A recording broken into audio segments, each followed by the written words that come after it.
Okay, greetings everyone. Welcome to Gerard Black in the Philippines with the truth. I want to welcome you to my channel, welcome all my subscribers, all my haters, lovers, peaches, triggers, commenters, and scallywags. Each and every one of you, I want to welcome you to my channel. Well, right now I'm at 7-Eleven. I'm riding solo today, which is fine. I come here often at a time, but sometimes I just get anxiety and just don't do it. But I decided to do it. But you know, a funny thing happened while I was sitting here. There were two young girls and a guy sitting there. You know, I got a picture of them here. I'll put it right here, right there. And they were getting ready to leave. And you know, when I used to have my car service, I used to drive for the strip clubs, and I would let them play what it was that they wanted on my phone that came to the speakers in the car, you know. But through that, I ended up with a lot more exposure to regular music that the young people were listening to or whatever listened to than I would have ordinarily. and strippers, they have the whole kind of music they like to listen to.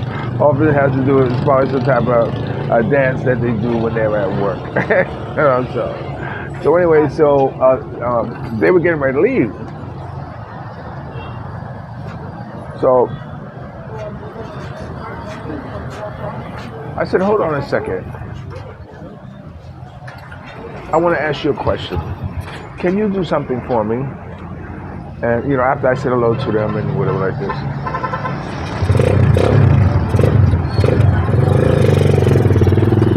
They said, what?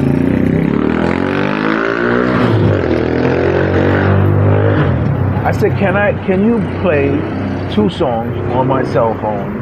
So this way I would have songs that you're listening to, and that also kind of gives me an idea what your generation is listening to. And they were very happy to do that. And you know, because you know, I like doing that. You know, I like hearing different music and hear what the young people were playing. And so that was kind of a fun thing to do. They laughed about it and pulled up 2 songs. So I was just listening. I would play it, but I may not get monetized. I can't sing it because I don't know it. But anyway, I haven't listened to them yet. Something else happened yesterday. Yesterday I was reading my comments. I don't know if it's on pen or I can't remember the commenter's name off the top of my head right now. But he says, and he was talking about when I was interviewing the West African guy, a West African in the house, or South African in the house. And he said, it's hard to listen to with you smacking your lips. Oh my God, this lip. My botag.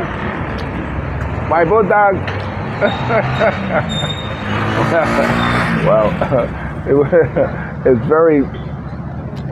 very hard to listen to them smacking my lips. Well, I told him that I'm going to explain this to you, so this way you know. And I said, it is a nervous condition. I have nerve damage in my body from while I was in the service. And then I asked him sarcastically if he might have gotten it.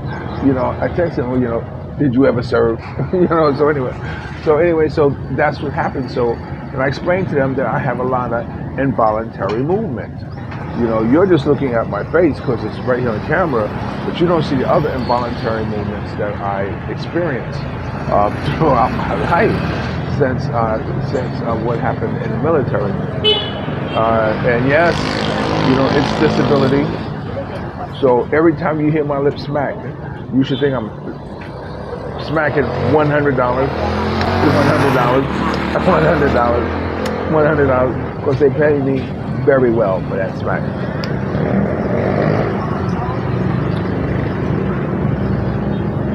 Another funny story I want to share with you is that what happened is that this woman hired me to do her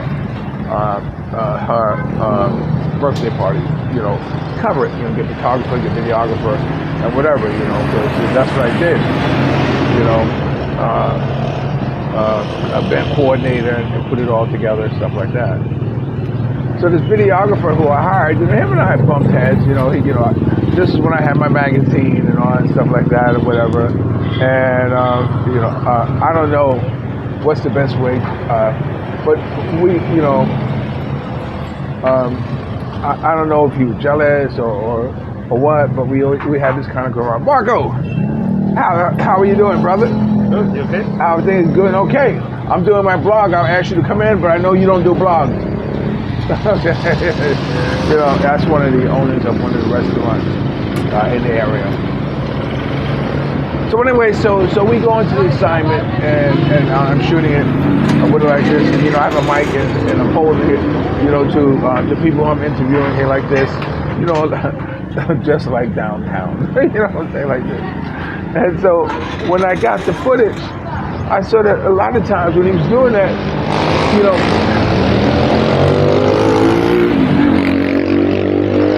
in the real world, if you're interviewing somebody, a two shot, and there's one person talking, then the videographer should just focus on that person giving their response. You know, which leaves me on the side, you know, smacking my lips or whatever, you know, or doing what I'm doing, or paying attention, is thinking about the next question. Because I don't write anything down, or my questions are off the top of my head. I guess you can tell they're pretty generic, you know. And so anyway, so he kept me in the shot, and like, you know, I got kind of, you know, when I saw the footage, I was upset. I said, look, why would you do that? You know, why would you not do a single shot and keep doing two a shot after you see, you know, my affliction flaring up? You know, I don't know what I was doing at the time, but you know, why did you do that? And, you know, well, you know, and so I got mad. So what I ended up doing is taking him to court because he ruined the assignment. And where did I take him to court at? People's Court. Yes, your boy was on People's Court. There's not too much that I haven't done, and I was on People's Court. And so, you know, we had an argument on, you know, the way they do it. I can't remember her name. A little small darling girl who was the judge. Oh, yeah, here. I'll put a picture here. This is one at my People's Court.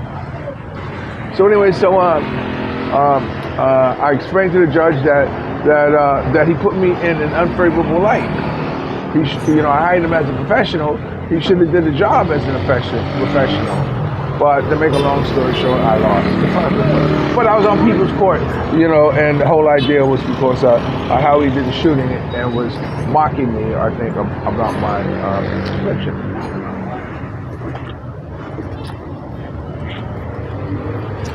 So I think the point I'm saying is that, you know, now you know the reason. You know, I mean, it's like when you know someone's disabled. I mean, if you saw someone in a wheelchair, do you mock them because they can't walk? Or if you see someone who has cerebral palsy, do you mock them because they don't walk? I mean, you know, or if they only have one hand, you know, do you mock them because they only have one hand? Or whatever type of affliction that's going on with them, do you mock them? You know, because you can see it. You know, or, you know, well, there are some who suffer in a different way. Mine is like with their nerves, and because it is. So I feel that if you're the type of person that would mock someone of them being affected or afflicted by something that is no cause of their own, I mean, you know, then you're a pretty shallow motherfucker, man. So I want all of you to keep in mind, to choose to want to focus. I mean, it's much more fun. So you focusing on my misspelled words, names, I can't add, you know, it's a lot more fun looking at, you know, I can't do the math or conversion with the money, but I'm Philip in the U.S., you know, like that. It's my.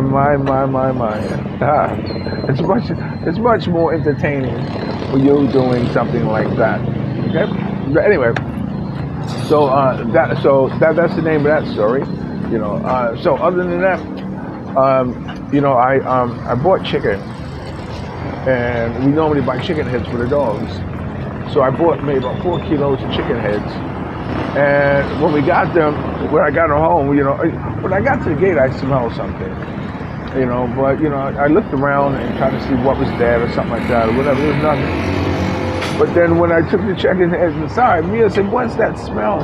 I said, "What?"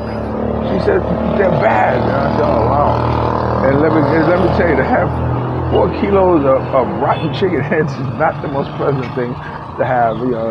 Okay, I see you, Marco. Have a good day. Okay. You too. Okay, and so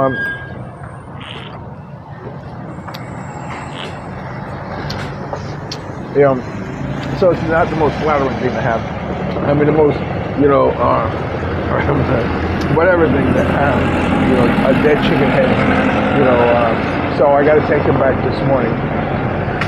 So we got to get them out because the refrigerator smells bad, and that whole refrigerator has to be done, and what have you. One of our housekeepers came back, and we're happy that, you know, that Mia has help. I mean, you know, when me and I are, poor Duchess is on the bed, she's, not only is she getting a ride of her life, but she's seeing things that she ordinarily said, well, it's a good thing she's that age. But anyway, you know, she was crying on top of me. It was home. She's crying, Duchess, and I'm doing my thing. And so it's kind of like, little girl, that crying is not going to stop this from happening. You know, so cry. You know, I remember when, you know, that's why when I go to strip clubs, you know, when I went to strip clubs, let me rephrase that. When I went to strip club to pick up my client, because the owner of the club will call me, the bouncer called me and said, "Gerard, you know, come pick up so and so." And so anyway, so when if I'm early, then tell me to come inside. And so then I sit down, and now they're dancing around me, you know, with hardly any clothes on and what have you. And, you know, I mean, you know, I'm playing the game because I know it's all about the front, but, you know, I'm really playing the game, you know. Damn, they're getting my fingers wet. You know, so anyway, but it's funny when they get out to the car. Oh no, that's at work. Not that I was coming on to them, but they become very, you know, semi-religious. Yeah, when they come out of the strip club. I mean, some of them are drunk. Oh my God, there's stories I could tell you about Russian women and Colombian women. And I was taking a picture of a woman from every country who I met. And I don't know how many countries I did cover, but I have them all. I have them all looking over my shoulder while I'm driving. It's a nice shot. If I find one, I'll share it with you. All right, so let me see how much time I have here. Okay, yeah. Okay, so this is good enough. You know, I just came here to put this on right now. So I got this walking harness that you snap on, and you put the phone here, and you can record. But then, you know, I don't like the fact that it's so tight on my chest. And then also with all my gold and like this, when I'm walking, you know, I sound like Rudolph the Red-Nosed Reindeer, you know, thing chinging and everything. So I decide not to wear it and come into 7-Eleven. Okay, so that's it. So thank you for watching Gerard Black and Philippines with the Truth. Remember, dreams are nothing more than plans awaiting action. Never disrespect the elderly, always pull someone up. And sometimes you're the only one to see a vision. And the best revenge in life is to live good. I'm living good today. I hope you are too. If you're lucky enough to have a woman like Ali Wilson, treat her like a lady, and lady if you're lucky to have a man like me, make her feel like a king, and never say no. Here, let me just kind of see if I can give you a little idea of a couple of ladies. And these ladies coming across the street. I mean, wow, it's almost like they're coming out of the woods. All different shapes, sizes, ages. Look at them, boy. Okay, and then of course, you gotta say hello to Mia's uncle. Good morning, Brian. Say hello, Brian. That's Mia's uncle. Okay, I'll always love you more. I'll talk to you later.